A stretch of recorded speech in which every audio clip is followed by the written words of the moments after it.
کڑوی زبان والے کا شہد بھی نہیں بکتا، میٹھی زبان والے کا زہر بھی بک جاتا ہے۔ جو ظلم کے ذریعے عزت چاہتا ہے، اللہ اسے انصاف کے ذریعے ذلیل کرتا ہے۔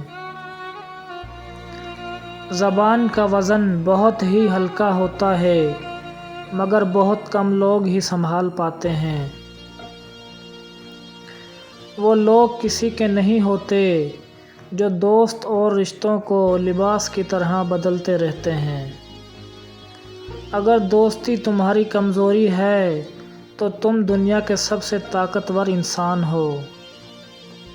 کسی پر بھروسہ کرنا ہے تو مکمل بھروسہ کرو، یا تو تمہیں ایک اچھا دوست ملے گا، نہیں تو ایک سبق۔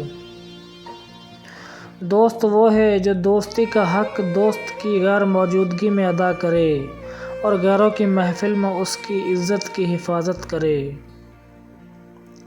دوست ہو یا پرندہ، دونوں کو آزاد چھوڑ دو۔ لوٹ آیا تو تمہارا، نہ لوٹ کے آیا تو تمہارا کبھی تھا ہی نہیں۔ جو ذرا سی بات پر دوست نہ رہے، سمجھ لینا وہ کبھی دوست تھا ہی نہیں۔ صبح کی نیند انسان کے ارادوں کو کمزور کرتی ہے۔ منزلوں کو حاصل کرنے والے کبھی دیر تک سویا نہیں کرتے۔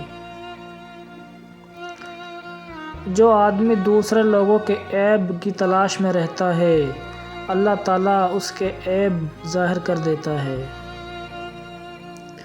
جب سچے رشتے ہوں تو زیادہ سنبھالنے نہیں پڑتے، اور جن رشتوں کو سنبھالنا پڑے وہ سچے نہیں ہوتے۔ دوسروں کے اچھے ہونے کا انتظار مت کرو، بلکہ انہیں اچھا بن کر سکھاؤ کہ اچھا انسان کیسا ہوتا ہے۔ شکر کرنے سے نعمت قائم رہتی ہے، اور نیکی کرنے سے اللہ تعالیٰ کی رحمت نازل ہوتی ہے۔ تم پانی جیسے بنو جو اپنا راستہ خود بنا لیتا ہے، پتھر جیسے مت بنو جو دوسروں کا راستہ بھی روک لیتا ہے۔ سب سے زیادہ جاہل وہ ہے جو گناہ سے باخبر ہوتے ہوئے بھی گناہ کرے۔ جس کا دل خدا کے خوف سے خالی ہو، اس کا گھر رحمتوں سے نہیں بھر سکتا۔ وہ جو چاہے تو کیا نہیں ممکن، وہ نہ چاہے تو کیا کرے کوئی۔ جب تمہارے دل میں کسی کے لیے نفرت پیدا ہونے لگے تو اس کی اچھائیوں کو یاد کیا کرو۔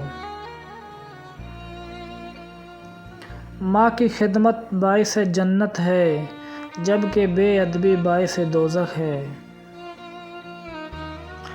عالم وہ ہے جسے اپنا علم ہو، نہ کہ وہ جو چیزوں کا علم رکھتا ہو۔